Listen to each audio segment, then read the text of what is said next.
My wife thought I was hiding something, so she ordered a secret DNA test behind my back. I'll never forget the moment she showed me the result. 0% chance I was the father of our 5-year-old daughter. In her eyes, I was a liar, a cheater, a man who had built our whole marriage on a fraud.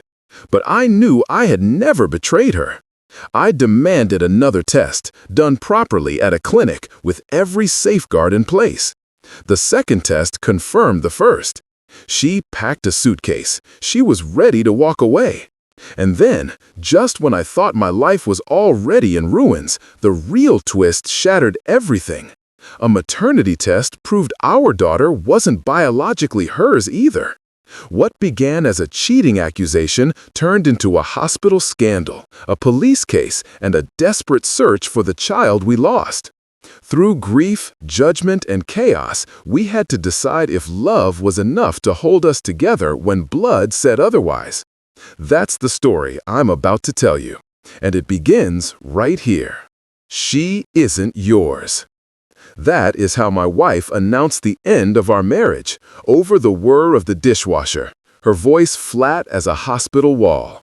She held a folded printout like a traffic ticket and said our 5-year-old daughter wasn't biologically mine. Me, male, 31 years old.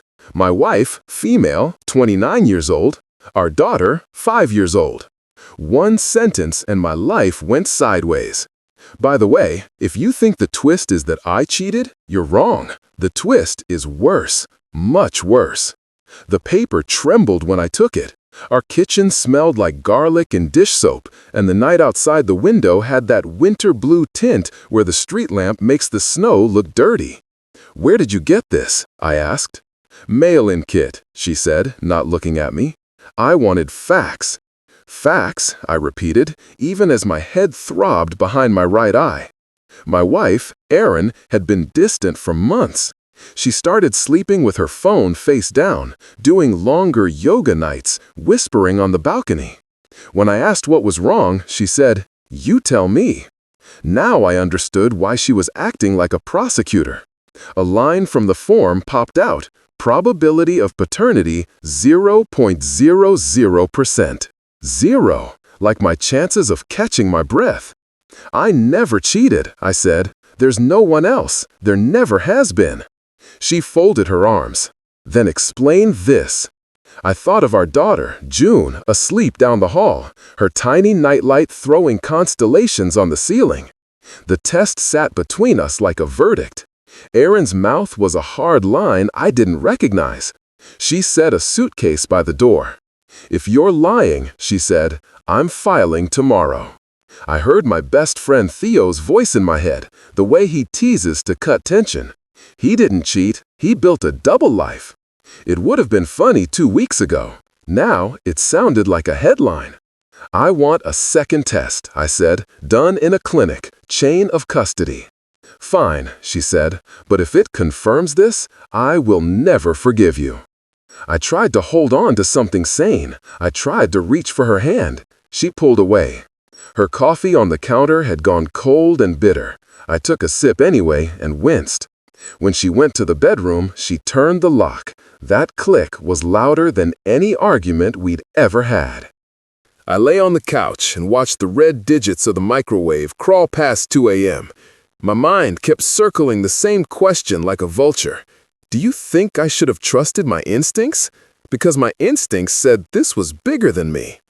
We did the clinic test. I signed forms on a clipboard that smelled faintly like Sharpie ink. They swabbed my cheek, Erin's, June's. The tech labeled tubes with printed stickers that felt serious, official, unbreakable. I pictured gears turning, machines humming, truth shuttling along a conveyor belt toward us. We waited 3 days. Erin moved into the guest room for space, which meant I heard her crying without permission to knock. The result hit my phone at 7:12 a.m. on a Thursday, right when I was toasting waffles for June. "Dad, can I have extra syrup?" she asked, her voice sticky sweet, and my vision blurred for a second as I tapped the email. Probability of paternity, 0.00%. The toaster popped. I burned my finger grabbing the waffle. I didn't flinch. Erin stared at me across the island. Well? It says the same, I said. My throat was sand. She set down her mug so hard the handle chipped. So you lied to me? No, I said, and it came out too loud. June looked up. Inside voice, please, she said, as if I were the child. I took June to preschool on Maple Avenue, the one with the mural of a blue whale wearing a crown. On the drive back, I gripped the wheel until the leather squeaked. I called Theo and told him everything. He was quiet for a long time. Listen, he said, you need a lawyer. For what? I didn't do anything. For when your life turns into a chess match. Back home, the house smelled like citrus cleaner and Erin's perfume, vanilla, and something sharper beneath it. She had the laptop open to a spreadsheet labeled assets. She didn't look up. We need to talk logistics. I stared at the jar of dried oregano on the counter. The particles clung to the glass like they were afraid of falling. Erin, I said, was I blind for trusting them so much? Trusting who? She said. The hospital, I said. The lab. Reality. She rubbed her temples. Do not start with conspiracy theories. I'm not, I said. I'm starting with chain of custody errors, lab mix-ups, and yes, hospitals that screw up. She shut the laptop. One more test, she said.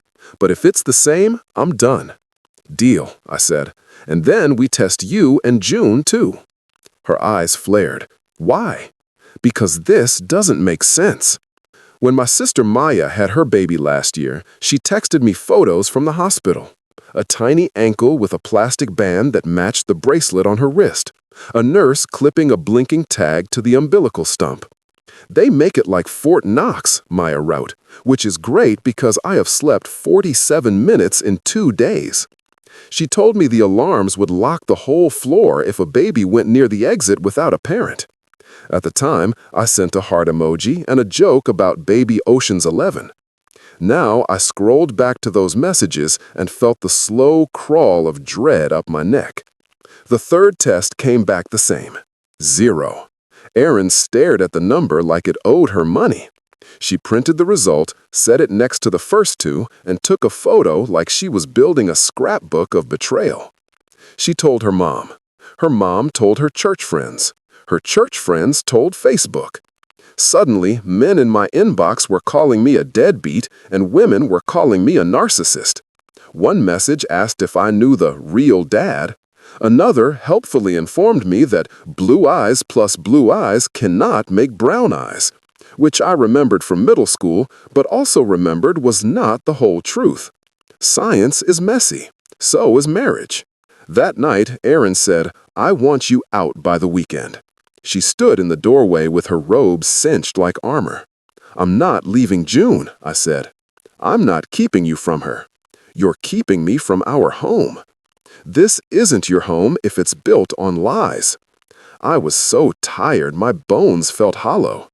If you really believe I lied for 5 years, I said, then file. But I'm not running.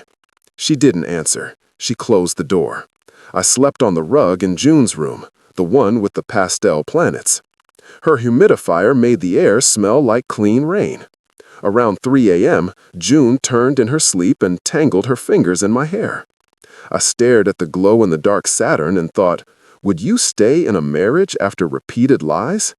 If you take the test results as gospel, I lied by existing. If you accept that institutions fail, maybe we are both drowning in someone else's mistake. The pediatrician's waiting room had a fish tank and a chalkboard that squeaked with every letter. June colored a giraffe orange and told the receptionist she wanted to be an astronaut chef. The doctor, a woman with gentle eyes and coffee breath, listened to my stumbling question about testing Erin and June for, genetics, just to be thorough. She did not make me feel crazy. She gave me a list of labs, told me what insurance would and would not do, and added softly, sometimes the answer is not the one you expect. We did a legal-grade maternity test. Chain of custody, signatures, a clerk who checked our IDs 3 times. The swabs felt absurdly ordinary for something that could explode our lives. The call came on a Tuesday. I remember because the grocery bag was breaking and a dozen brown eggs wobbled like little moons. The woman on the line said, "Mr. Dwyer," in a careful tone. I wedged the phone between my ear and shoulder, grabbed at the escaping carton, and said, "Yes." "I'm so sorry," she said. "The results indicate your wife is not the biological mother." Silence has weight. It sat on my shoulders until I bent. One egg slipped, cracked in my hand, and I just stared at the bright yellow on my fingers like it might spell out an answer. The world narrowed to the sound of the fridge humming and my own breathing. Aaron came into the kitchen, saw my face, and stopped. I put the phone on speaker. The woman repeated the result and offered to email the report. When she hung up, Aaron slid down the cabinet like her bones had liquefied. She cried into her hands. I should have been angrily triumphant. "See, I told you." But all I felt was fear. "My baby," she said, voice breaking. "Where is my baby?" The eggs we hadn't broken sat on the counter, perfect and useless. I wiped my hands on a dish towel and called Maya. She answered on the second ring. I told her everything. She went quiet, then said, "I'm on my way." When Maya arrived, she held both of us, the way big sisters hold you when you're 5 and scraped your knee. Then she did what Maya does, made a list. Call the hospital, call a lawyer, call the police. Start a notebook, write down every name, every date. She pulled a pen from behind her ear and wrote June Birth Hospital in giant letters at the top of a yellow legal pad. Aaron whispered, "If we find the other family, I can't take their child from them." "Then we figure out a way to love both," Maya said, "even if it costs us pride and money and sleep." I stared at the legal pad. The ink bled slightly where the pen had pressed too hard. Would you let tragedy define your future?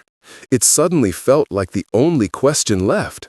A detective came to our living room with a black notebook and a pen that clicked sharp in the quiet. He asked about the day of June's birth, times, nurses, room changes, who held the baby first. The memory snagged on small details, the smell of lemon disinfectant, the nurse's scrubs with tiny foxes. The cafeteria coffee, Aaron said, tasted like burnt popcorn. We had photos. In one, Aaron is holding June, exhausted and luminous, a tiny hat on June's head. The detective took notes, nodded, said, "We'll need records." The hospital lawyer called us Mr. and Mrs. Dwyer in a tone that made the Mr. feel like a formality and the Mrs. like a reminder. They said phrases like rare event, reviewing protocols, and we take this very seriously. Our attorney said negligence, damages, and chain of custody breach. I learned to hate the word chain because we were the broken link. On a night when the world would not stop spinning, Theo came over with Thai takeout that made the whole house smell like basil and chilies. We sat on the floor with paper plates, and he said, "Say the worst thing you're thinking, and I won't judge." I stared at the pad thai and said, "What if our biological daughter died that night? What if she got the wrong medication? What if—" My voice pinballed around the living room until Theo said, gently, "What if she's alive and laughing and needs you to keep going?" Aaron squeezed my hand under the table. We ate in silence after that, because sometimes food is the only way to tell your body you will live. Maya told us a story while we cleaned up. At her hospital, a nurse had hovered during her cesarean with a waterproof sticker ready to slap on her baby's leg the second he emerged. "It didn't peel off for almost 2 weeks," she said, laughing in disbelief. "If hospitals can do that, ours can answer how they did this." When she left, the house felt cold. Erin put her head on my shoulder. "I told the internet you were a liar," she said. "I told my mother you broke our family." "You believed your eyes," I said. "So did I. We were both wrong." She nodded into my shirt, and I felt her say sorry without having to hear the word. Time split into 2 calendars. On the first, June's real life. School drop-offs on Maple Avenue, paper turkeys with handprint feathers, piano lessons where she plays Twinkle Twinkle so earnestly it makes me want to laugh and cry at the same time. The smell of buttered popcorn during Friday movie night. The weight of her on my shoulders in the park while she points at a hawk and calls it the kingbird. On the second, the investigation. Meetings with lawyers whose conference rooms smell like copier toner and expensive carpet. Calls with detectives where phrases like comparable cases make me feel both seen and small. A counselor who keeps tissues on the coffee table and tells us grief is the price of love and also the proof of it. Aaron and I started sleeping in the same bed again. Our backs touching at first, then our hands finding each other like they remembered the route. My inbox turned into a chorus. Some strangers wrote kind things, others not. One email had a subject line in all caps, "Go to the press." Another said, "This happened to my cousin during the war." Another linked an episode of a radio show about two girls switched at birth in Wisconsin. I made a folder called Stories. I did not open most of them. At school pickup, another parent asked how we were managing the situation, and I realized gossip had finally lapped us. I kept my voice level. We're protecting our child. We'll talk when we can. Erin squeezed my arm. Later, she asked if we should pull June out and move to a different district, a different city, a different life. We can't build this family on running, I said, surprising myself with how certain it sounded. That night, while June slept, Erin asked in the dark, "If we find them, her parents, what do we do?" "We make a plan with them," I said. "We make a new kind of family. It's not either or. What if they do not want us in our lives? Then we fight for what's right for the girls," I said. "We do not burn the world down to punish each other." She was quiet a long time. "I'm afraid the truth will break her. Truth cracks before it cleans," I said. "We'll hold her through the breaking." In the morning, I packed June's lunch. Turkey sandwich, carrot sticks, a note that said, "You are brave," with a wonky star. When we pulled up to preschool, I saw my reflection in the glass. A man who looked 10 years older and also strangely steadier. On the ride home, I caught myself thinking something I could not believe I was thinking. Do you think betrayal destroys trust forever? I did not know, but I knew we were going to try. There is a point in every story where the movie soundtrack would swell, and the camera would spin, and the narrator would say, "And that is when everything changed." Real life is not like that. Real life changes in 100 small increments you only notice later, like how the air smells different when spring sneaks in overnight. But there was one moment that still feels like a cut in a film. June was in the bath, and the bathroom smelled like strawberry shampoo and damp towels. She made foam beards and asked why bubbles pop. Erin and I sat on the tile, our knees touching. "When will we tell her?" Erin whispered. I had asked the counselor the same thing earlier. She told us that secrets rot from the inside out. But timing is an art. We have to paint with gentleness. "Not yet," I said. "We tell her when we have more answers than questions." June blew a handful of bubbles at us and shouted, "Snow!" And for 6 seconds, we laughed so hard our stomachs hurt. 6 seconds can be a life raft. After bedtime, Erin and I sat on the porch, the late spring air smelling faintly of cut grass and our neighbor's barbecue. She said, "If I hadn't taken that test, we would still be okay." "No," I said, "we would just be ignorant." She nodded. Ignorant was easier. Easier is sometimes a trap. The next morning, the hospital called. They had identified a family whose records may align with yours. The woman's voice was a blend of clinical and kind. She asked if we would consent to contact through lawyers first. Erin's hand found mine and squeezed until my knuckles popped. "Yes," we said together. We do not know the end of this story yet. Maybe we will all cry in a courtroom. Maybe we will cry in a park. Maybe both. I keep imagining two girls meeting on a Saturday afternoon, the smell of cotton candy in the air because of a pop-up fair on Maple Avenue, the blue whale mural watching like a gentle giant. I imagine them looking at each other and seeing something no adult can explain. I imagine them laughing about how both of them hate peas. I imagine us, four parents, sitting on a bench with our fear folded in our laps, learning how to do this wrong and then better. But there is something I know now with a certainty that feels like a new backbone. June is mine. She may not be my DNA, but she is my daughter. And somewhere, a girl with my eyes is someone else's whole world. Loving one does not betray the other. It insists on the other. When Aaron's hand finds my shoulder at night now, it is not guilt. It is gravity. One last thing before we go. Gossip loves an ending where someone is evil. It is cleaner. It sells. But my wife isn't a villain, and neither am I. We got caught in a riptide of numbers and fear and strangers' opinions. We said things we regret. We also did something else. We chose to stay. Not because staying is always noble. It isn't. But because we looked at the life we built, with its sun-sticky popsicles and piano recitals and Lego mines under the couch, and decided it was worth more than our pride. If you are looking for the neat bow, I do not have one. The lawyers are lawyering. The detectives are detecting. Our counselor says the human heart can hold paradox without breaking, but it takes practice. Erin and I practice by making coffee together in the morning again. She pours mine in the mug with the chipped handle, and I do not mind the chip anymore. When I put June to bed tonight, she asked why I looked watery. I told her sometimes Daddy's eyes sweat when they are very lucky. She said, "Can we read the book about the turtle that finds the other turtle?" And I said yes, even though I did not know which book she meant.